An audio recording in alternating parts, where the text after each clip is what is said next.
Hello and welcome to Onesies, a podcast of one season wonders and blunders.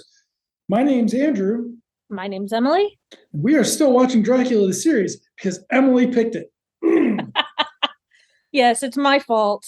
I apologize wholeheartedly. I informed you of this series' existence, so it Yes, is. you are partially You to did not blame, pick it out of the blue. I am partially to blame. Yeah, but we I haven't did. canceled the podcast. I haven't quit. So And you haven't quit yet. So, thank you. okay. Today we're talking about episode So 15. My girlfriend's back and there's going to be trouble or something like that. 15. That means only 6 more to go. 6 more. 6 more. Remember, Andrew, you have a present at the end of this tunnel that is pretty cool. I'm going to have to bribe you. It's a cameo from Max. And then I'm going to be so angry. I don't know if he's at gone you. cameo because he's got a successful television show now. So award winning. I mean, in Canada, but award winning. In Canada. Yeah. Okay. Speaking of Canada, what are your 3 things? So my 3 things are going to be edging. It's going to be they're in some Germanic country, right? And then comedy equals broken chair. It literally picked 3 incidents that I thought were hilarious. That's all I can talk about because this episode is a mess. There's so much going on, and I didn't have time to take notes. So my first one will be indeed, that's a grown-ass Canadian woman. My second will be Jersey Casino. I was going to do what he called his daughter on Stern, but that was a little far. That was a little far for me to go. But okay. My other one will be, I don't know, bat origami. Okay. It should have been the chateau because there's a lot to talk about with that stupid fucking chateau. Yeah. The chateau's weird. And it fits into they're filming in some Germanic country, right? Thing.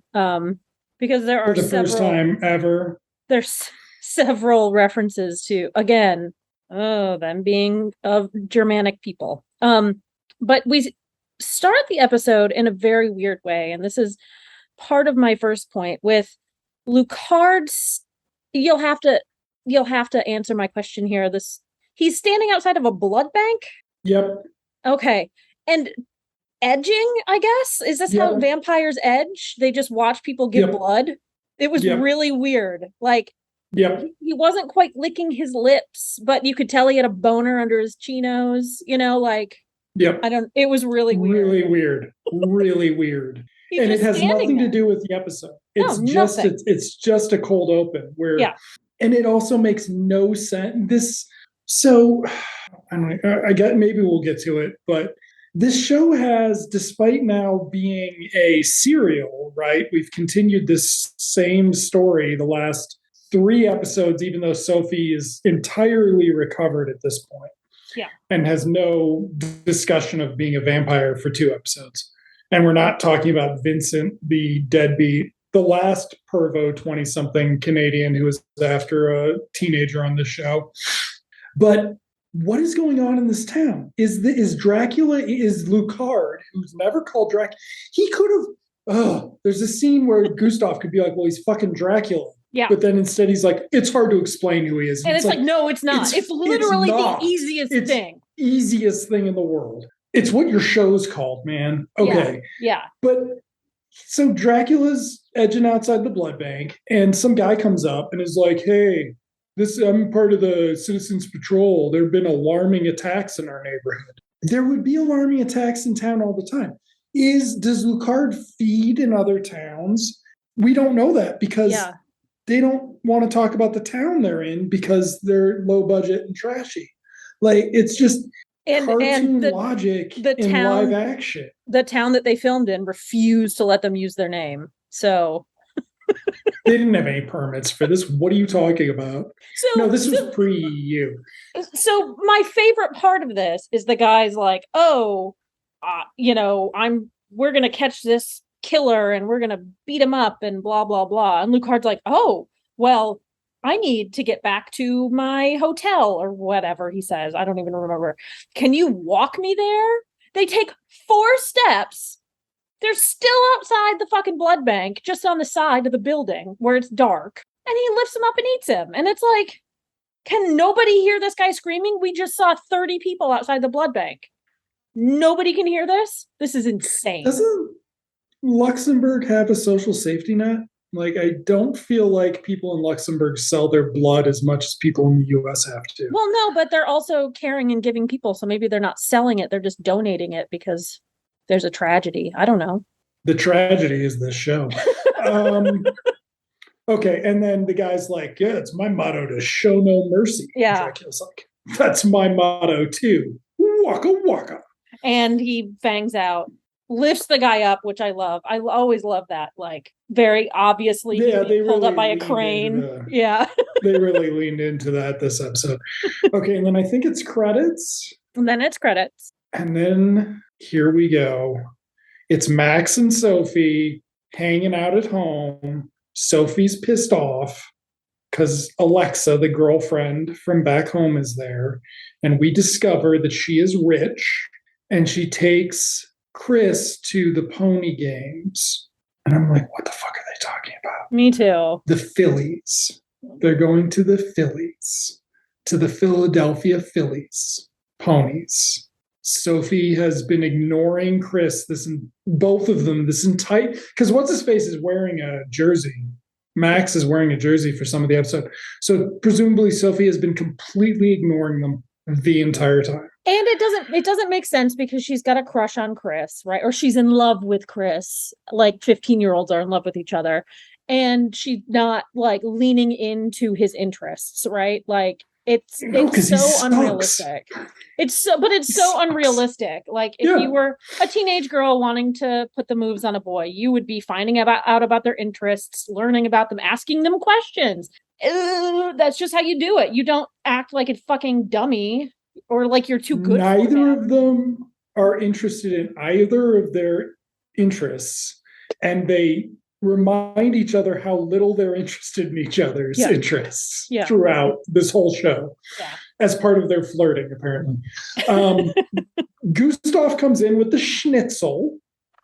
Now, again, this is one of my things. It's like, wah, wah, wah. Remember, we're Germanic. Remember. I think this is lunch. Yes. Because Sophie's going to get upset that Chris isn't going to take her for a bike ride later. In the afternoon. This show always has this problem. It had this problem with Mom that, like, they're having like a 4-course dinner and then they're like, well, it's only 10:30 in the morning. We have a whole day planned. Okay, so Chris and Alexa get back from his tour of the city, which is where I make the note. That is a grown-ass woman, followed by that is a grown-ass Canadian woman with her accent is so strong. Yeah. She's dressed like an adult. Yep. She looks like a young adult. Yep. She sounds like a young Canadian adult. Yep. There's no, like, I don't want to say that there's a history of teenagers being played by adult women, adult men as well. And it's been passable, but this is not passable. She does not pass for, I mean, that chick from 90210, Andrea or whatever, she passed for a teenager and she was like in her 30s. This woman is 23 years old. She is an adult woman. Let's not forget most of the people on 90210 were also in their 20s, though. So she didn't have. Chris is a kid.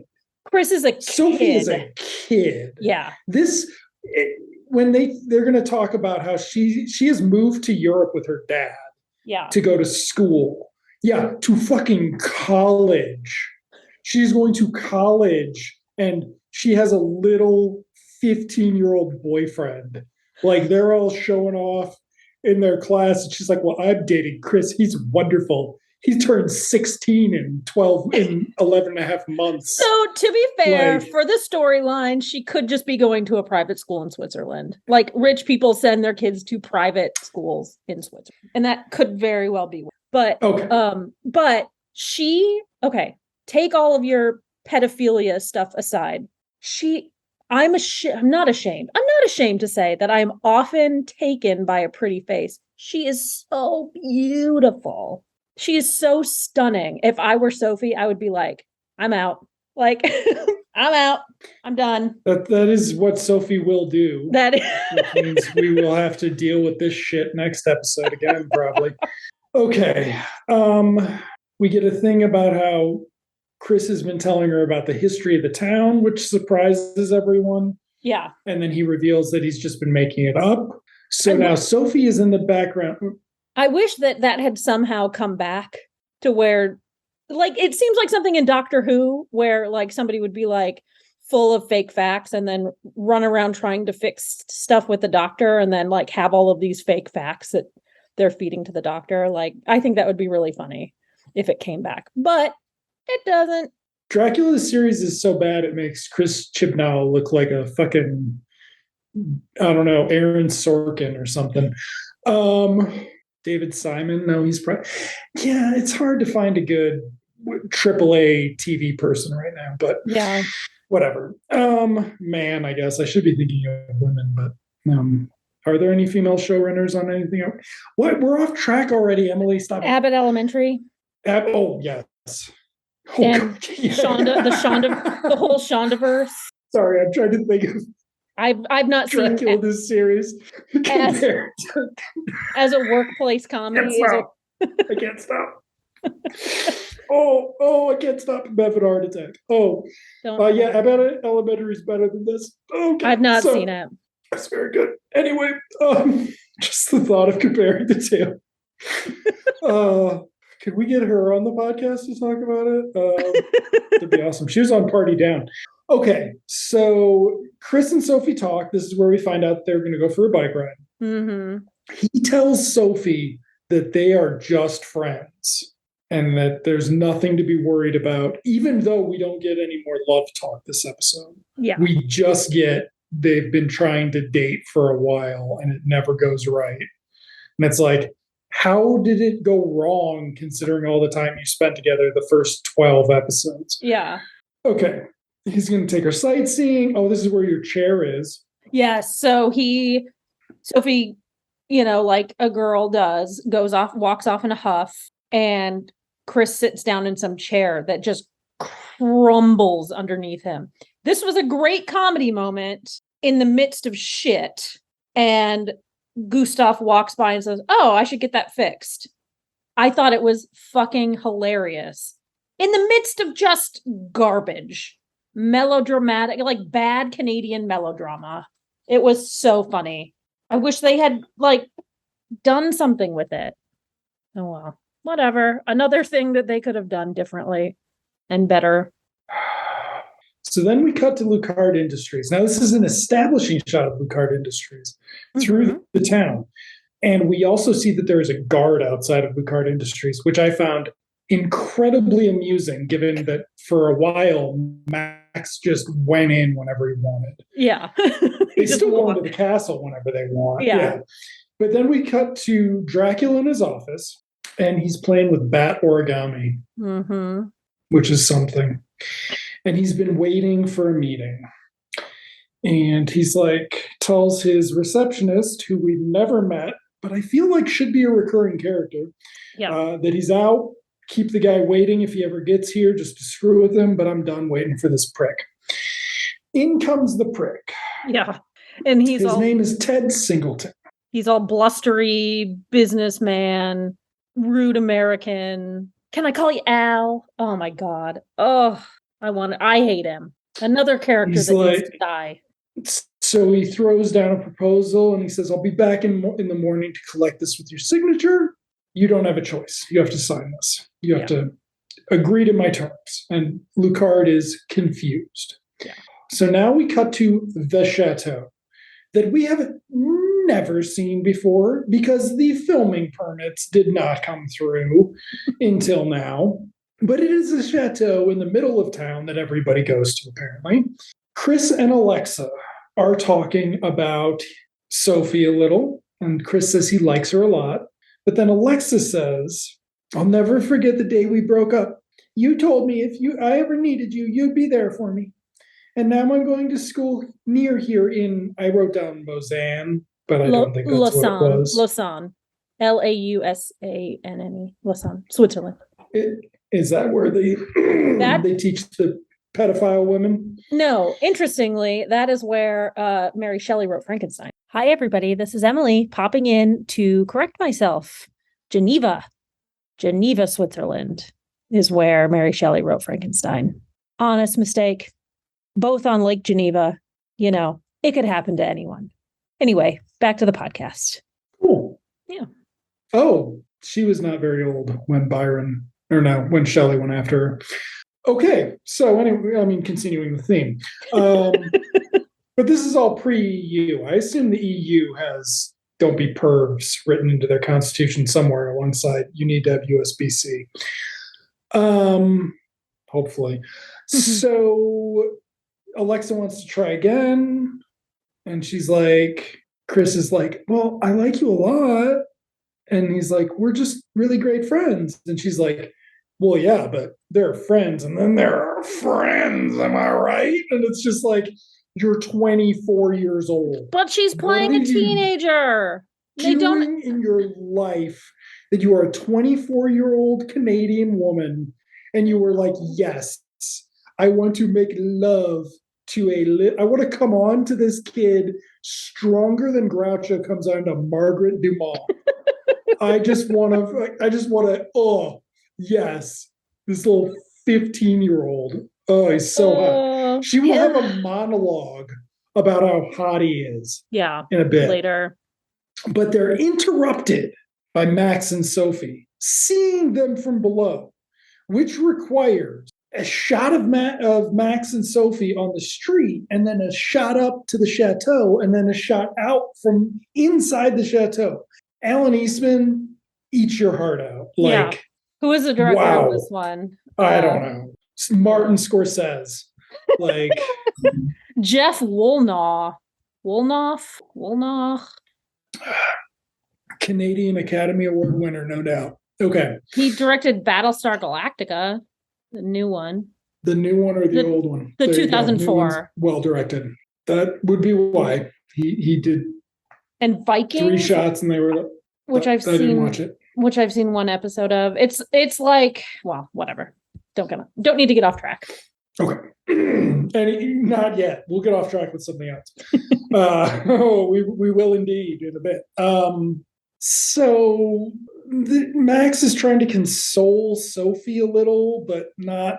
But he's a 10-year-old kid. I mean, it's funny. This episode, he becomes like the person everybody goes to for advice. And it's like, why are you asking your 10-year-old brother for advice on your 23-year-old girlfriend? Like, what is happening? Also, Chris has an entirely different outfit this episode. Like, his wardrobe is totally different. I didn't notice, I guess. He's got on clubbing clothes. He has on like a print shirt. That's yeah, loose. Yeah. At least it's not unbuttoned down to his fucking navel. Well, no, because he's a child and he doesn't have any chest hair yet. Okay, so they're there to tell Alexa to go back and meet her dad at the house. Yes. To which my note is, oh, Ted is going to be her dad. And Ted is her dad. Yeah. But there's also this weird miscommunication where Chris is mad at Max because you're not supposed to bring Sophie for a walk. That's later. Okay. That's later. Good. Cut. And it was also a different character. You're leaving that in. You're not paying attention during this show. I'm not paying attention. I am, but I was so confused because there was so much going on. Clearly, you're not the one writing the IMDb recaps secretly. That's God. I started to notice the IMDb recaps and I was like, is Andrew doing this? I can't pretend it's that good. Like, no. It's someone who this is their peak. I mean, like, more power to you, but there's a big wide world out there. Okay. Ted and Gustav. Yes. Ted is blathering on, not letting anybody get a word in, including not Gus. So Ted gives everybody a nickname whether he likes them or not, which is interesting. I thought that he just was being an asshole to Lucard. No, he's just a dipshit. Because he's American. That's how Americans act. Aggressive American businessmen. That's how they act. I mean, that's not wrong. And we're going to get to that in a second. But then the sister, Alexis, like, Dad, there's more to money. There's more to money there's more to life than just money. And he's like, spoken like someone who I pay for everything for. Yeah. Or something along those lines. And I'm like, I mean, that is legit. I mean, until you start, I think it was until you start paying your own bills, like, yeah, you can reserve your judgment, young lady. I'm sure somebody told that to his daughter when she complained she didn't want him to dress her in swimsuits when she was 15 or whatever. Just a couple more minutes, folks, and it'll all make sense. Okay, so here is where Ted tells Gus that he's going to take Lucard for all he's got. And then there's all these Europeans, they don't know how to do business, not like an American. And then he uses all of these, like, I don't know, like, oh, I'm so cutthroat and I get right to the jugular. And it's like, oh, yeah, okay. All these it's a lot. It's a lot. It's a lot. And I don't understand how they who cast Kim Coates as a guest star on this? I don't know. Who was like, we need to have a really good performance on our guest star. Just once. And then the rest of the time, it's going to be fucking drivel. But just once, we want a good one. It's very weird. When the mom turned into a vampire, she was good. Yeah. But regular mom, not good. Plain mom, not good. Right, because mom needs to acknowledge that she wants to kill those kids. Like, yeah. Yeah. I think you might be projecting. No, there was a scene where she's like, I'm going to kill those kids. They'll be so much less obnoxious if they're vampires.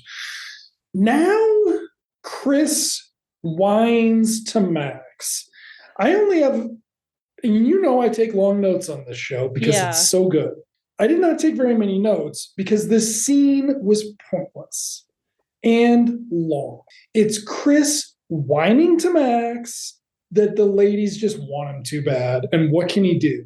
He decides he's going to be gross and arrogant to get rid of them. Max is like, maybe she should be boring too. Yeah. But then, as Chris is wondering how he's going to be boring because he's such a cool guy. Okay, here's the problem with cool teenagers. As an uncool teenager, Slater, you could look at AC Slater and say, yeah, that guy's probably pretty cool. You do not look at Chris and say that guy's cool. Chris is less sympathetic than Screech until Screech grew up. Like, it's bad. He's the thing. So you're comparing the two, Slater and Chris. Chris needs a couple of inches, and he doesn't have to be as muscular as Mario Lopez. Sorry, I forgot his name for a second. I almost said Mario Diaz. That's a different person. It doesn't have to be as muscular as Mario Lopez, but like he needs a little bit to be cool. Now, I'm not saying that everybody needs to be like that. I'm not body shaming anybody, but he's 15. What 15-year-old is cool? They're all dorks. They're all gross. I work with a lot of 15-year-olds. My husband, the 15-year-old, no, disagrees that there's like teenage boy smell. He's like, there's no such thing. And I was like, have you ever been into a room that's been occupied by 15-year-old boys for half an hour? It's disgusting. So he hasn't gotten his 40-something smell yet? Because that's coming. Oh, gross. My wife can tell you about that. It's really gross. No, Andrew, I don't need to know that. Persimmon soap is the way to get rid of it. Okay. A little life hack for our listeners. There you go. You have to. It's Japanese. It's expensive, but it gets rid of it. Eventually, men just smell like a locker room all the time. Ugh. It's disgusting, according to my wife. I think I can't smell it most of the time, but sometimes I can. Okay, so Max, we're still in the scene. Max then opens a comic book to read. And I could tell he had a comic book. And I was like, what is he going to be reading? He was reading Tomb of Dracula. So cool. Nice. Coolest in-joke the show's ever done. Not a high bar. Okay. Cut to the next day. Finally over that scene. They're meeting before dark or before sunrise, which makes no sense because it means that Lucard got in touch with Ted and told him to come over early. Yeah. Lucard's like, I have a network of corporate spies to rival anyone in America. And I know that your Jersey casino has run out of money due to mismanagement. And I'm like, oh my fucking God, it's smart Trump. And it is. I thought this exact same fucking thing. Is smart Trump. So you're welcome, everyone. I could be making gross jokes about that fucking daughter this whole time, but I didn't. Because Ted's not as gross with Alexa. And also, there's no way he would have given up $100,000 to say Trump would give up $100,000 cash to save Ivanka's life, no matter what she's wearing. No. Okay. But basically, Ted has like a microchip, but he's bankrupt otherwise, which makes also no business sense because like revolutionary microchip designers are not also casino owners. Like there's no Trump microchip, right? Like, oh God, dude, probably, yeah, right. Like he couldn't even launch his own phone for fuck's sake. El knows working on one though. He's smarter than Trump. A little bit smarter than Trump. A little bit. Okay, so Lucard goes into this like laundry list of how fucked up Ted's business is and how like, no, man, like you're not taking me over. I'm taking you over. And he goes over to bite him. There's claws. There's a long ass bite. And there is a commercial break. The claw thing I thought was kind of cool because he puts his hand on dude's shoulder and the camera stays stationary and the claws grow in. There's some sort of special effect where we're seeing him change in real time instead of just like cut away and then, contacts and fangs. Some of Lucard's vampire makeup's better this episode than usual too. And he's also got that new hair still. Yeah. So we are into we're in the back nine or whatever, like this is where they got the real. That's why that's why it's been being serialized, right? They finally got their shit together. They've set up all this stuff and now they're going to turn it into a serial. Wow us with these amazing, amazing things. Okay. So we cut to Ted running into the house or something, Gustav's house. And Gustav's like, what happened? And he's like, Lucard's an animal. He tried to bite me, and then he threw me across the room. And he's all disheveled. His shirt's untucked. His hair's all mussed up. He's real shook. Gustav's like, well, I put some garlic in your pockets. That's why it was okay. And Ted's like, but he's a monster. He needs to be stopped. And Gustav's like, wait a second, you'll help me kill him? And this is also the scene where he should be like, he's fucking Dracula. Yeah, but where the guy's like, you need to tell me what's going on. And he's like, oh, it's too complicated. And it's like, no, it's not. He's Dracula. I don't even think he says he's a vampire, for fuck's sake. No. So, but the plan, so Gustav has got this like, Gustav's only plan is you're going to distract him and I'm going to stake him.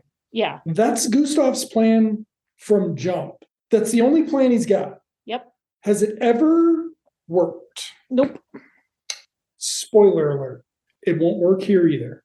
Okay.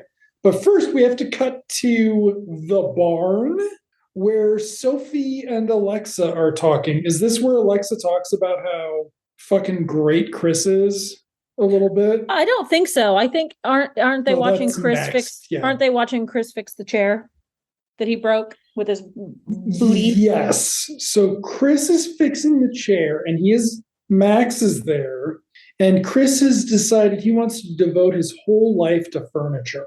And so what we're now going to get is cuts between Gustav and Ted trying to bait Lucard with Chris talking about furniture to bore the girls.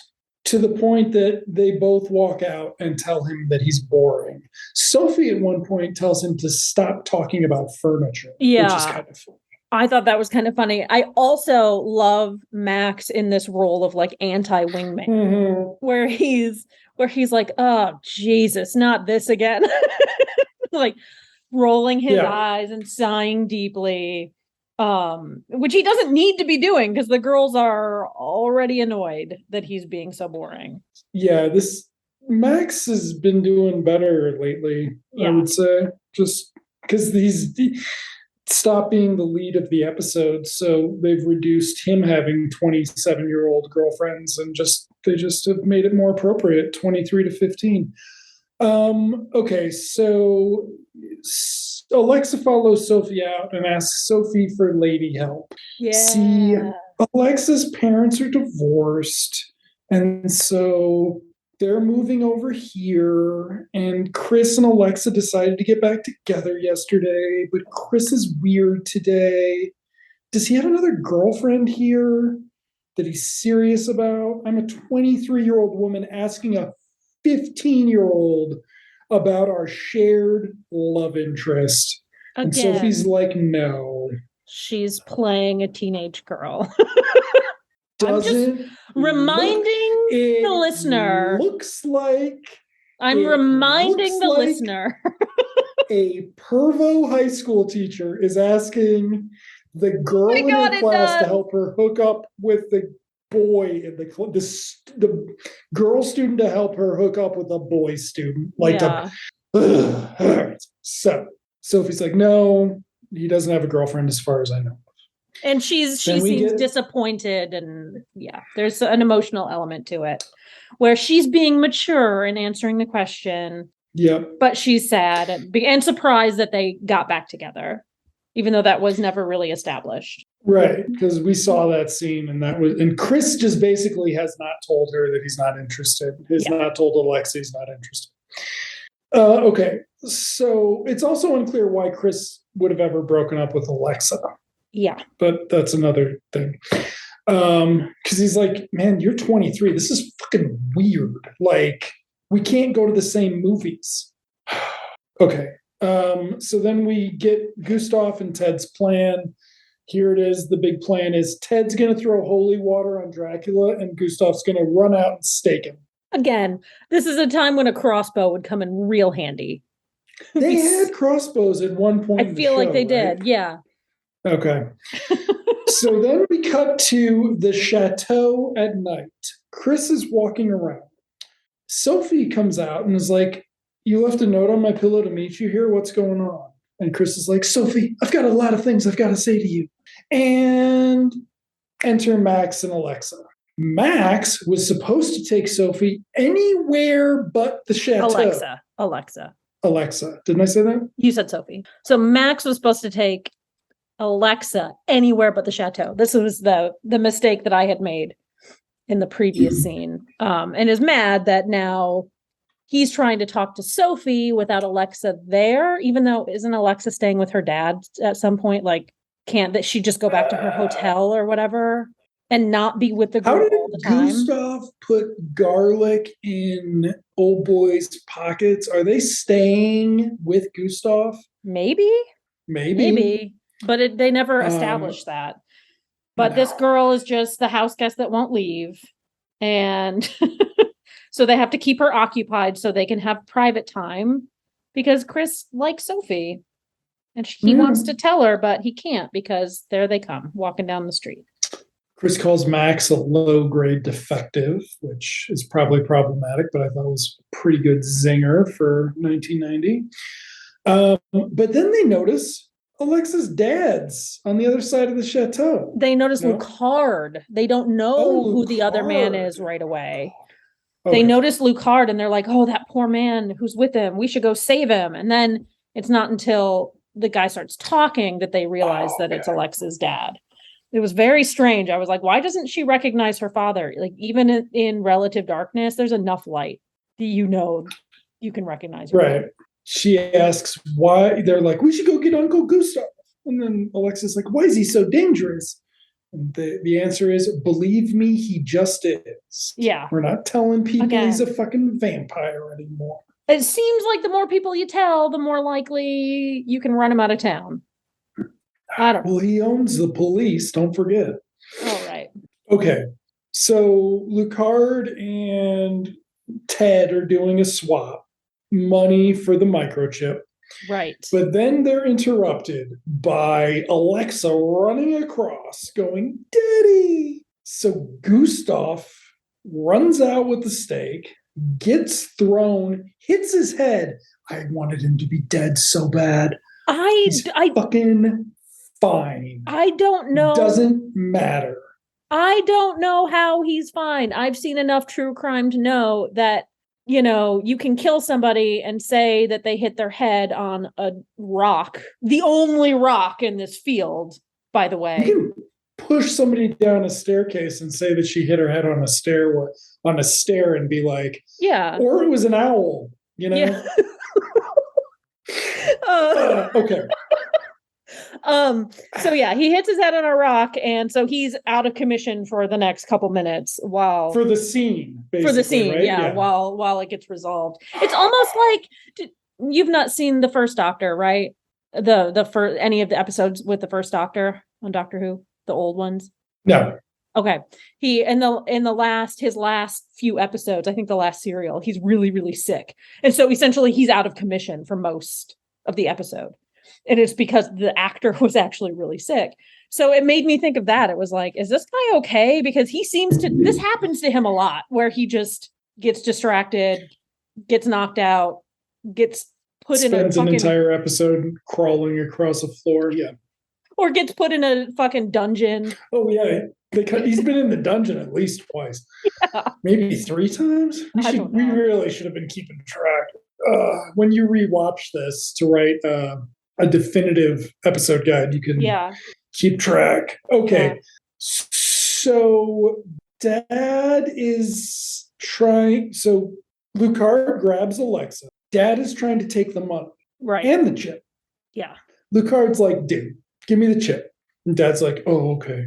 And then he's like, and the fucking briefcase. And Dad's looking at the daughter like, But unlike Trump, he gives Lucard the briefcase. He does. He's like, I'll be ruined. And Lucard's like, I don't give a shit. Like, why would I fucking care if you were ruined? And I'm like, why would any of us care if you did? Yeah. Like, you suck. Yeah. But Chris is making a plan. And you see him sneaking around in the background. And you see that the dad sees him too. Everybody in this, or Chris, Max, and Sophie, will all have crosses, which is very convenient since they never seem to have them when they're actually fighting Lucard. They always need to go back to the house to get to the backpack that has all of the gear. Very weird. Except when Max is being chased by that other pedophile guy, the Boffin. He had a cross. Oh, yeah. Yep. Recurring theme on this show. Okay. Dad throws holy water on Dracula. Oh, but first, Dracula was going to attack Alexa.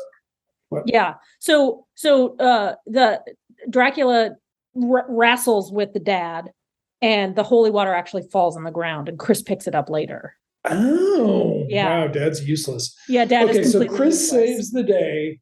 Lucard starts steaming, possibly because he was wearing another suit on top of his existing clothes, so they could put dry ice down his collar. And then he's like, oh, you got me. I've had enough profit for one night. And he bats away. And everybody's like, oh, look at all the bats. So I'm going to depart from my normal strategy here of defending the actress who is playing a teenage girl, and recognize that if this 23-year-old Canadian actress were bitten by Dracula and turned into a vampire, it would be this gorgeous family that I would love. Throw the mom in there too. Hell, let's make it a poly family. They can all live happily and be beautiful vampires with big hair and glamorous outfits. I think that would be great. I had that thought in that scene when she was captured. I was like, oh, she could become a vampire and it would be so glamorous. But back to the story.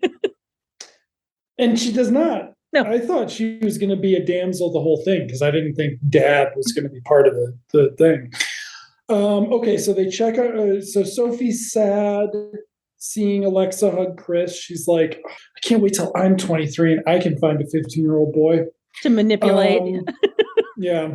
So then Gustav wakes up and is like, oh, what happened? I missed it. Did Let's I miss go home." everything? Oh.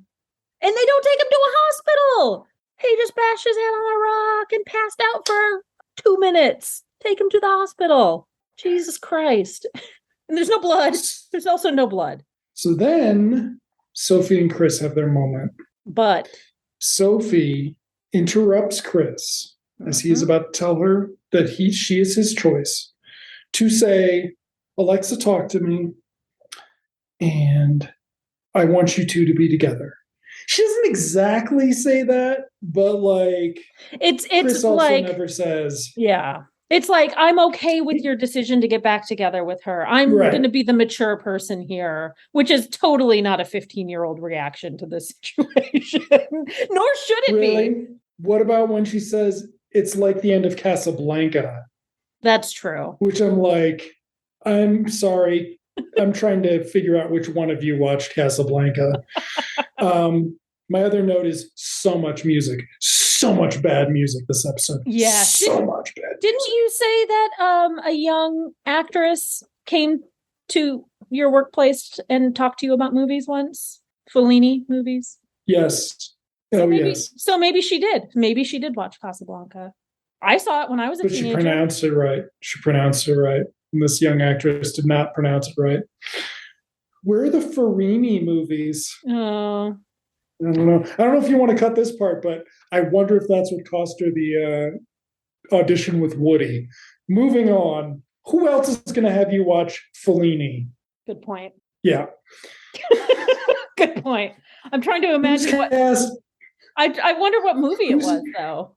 I think it was probably When in Rome. I think it was probably When in Rome. Okay. Well, that would make sense then. Yeah. Fucking. Woody Allen, Mel Gibson, all these motherfuckers just bad. Oh, kill them all. Yay! Moving on. Woo, Women's History Month. Yay! Women's History Month. Her story. Moving on. We get our tag scene is Ted going to Lucard's the next day and being like, "Hey, Lucard, you out businessmaned me, and I've been left with nothing. Are you still interested in getting into the American market? Because I'll be your guy." And Lucard's like, "Sure." And so then he bites him using the fang shot from before. Yep. And so presumably Dad is now, if not a full vampire, a zombie. Yeah. And I guess he's going back to the States. Does that mean Alexa's going back to the States, or is she going to stay and be a terrible cast addition to this I don't show? think she's going to be in the cast anymore. Maybe she's going to start school early in the summer still. I don't think she comes back for any more, unfortunately. Right, because once Sophie and Chris get together, Max will be about the right age for her. She is not listed in the next episode, at least. So that's good. Something. So, what do we have next time? So next episode is called My Fair Vampire. Oh, dear God. Oh, dear God, no. It looks like there's a nod to My Fair Lady. But it's episode 16. We're one episode closer to the end. That's all I got to say. That's about it. I didn't hate this episode, but it wasn't good, and there was too much going on for. There's too much going on. A 22-minute. Yeah, episode. It's not. I hate to say this, but Jordy's sort of stabilized. Mm-hmm. Like Jordy has the back nine have been kind to Yeah, I would agree with that. And Max. And Max, but the reason Max is stabilized is because he's just comic relief. Mm-hmm. He does not run a plot anymore. Gustav's kind of the outside the pedophilia, the recurring theme of adults being fixated on teenagers. That this show is just, they initially were about guys following backs around, and now it's just about boys, men and women who really like the teens on this show. So Yeah. but I mean, I guess if you're a libertarian, it's just your fucking jam. But And I am. I don't listen to the episodes, folks. I don't know if she left it in or not. It'll be a mystery. It'll be a We mystery. start when Joe Rogan wants us on. I suspect that if I were a libertarian, we would not be doing this podcast. If you knew. I suspect that if you were a libertarian, we wouldn't be friends. Yeah, exactly. I suspect if you had been a libertarian, would we? This whole time. Yeah. Don't be friends with libertarians, people. They're terrible. Sorry. And you know what? They would support your choice, your individual choice to not be their friend. Oddly, you'd think they would, but they actually wouldn't. They complain that libertarianism is actually really smart, and I just don't understand it. Well, and now, thankfully, we have that one fucking town where they went all libertarian and the bears fucking ate them. As yay! You know, as they should. Is that what Cocaine Bear's about? It's not actually, but there was some town where they bankrupted everything, and the bears eventually like raided the town. Nice. So that does not happen next episode either because they can't afford bears. Not that type of bear. Anyway, so moving on. I guess we'll just be back next week. Yeah, we'll be back next week with episode 16 of Dracula the series, My Fair Vampire. Thank you for listening. Andrew, I'll see you in television land. See you in television land, Emily. Bye-bye.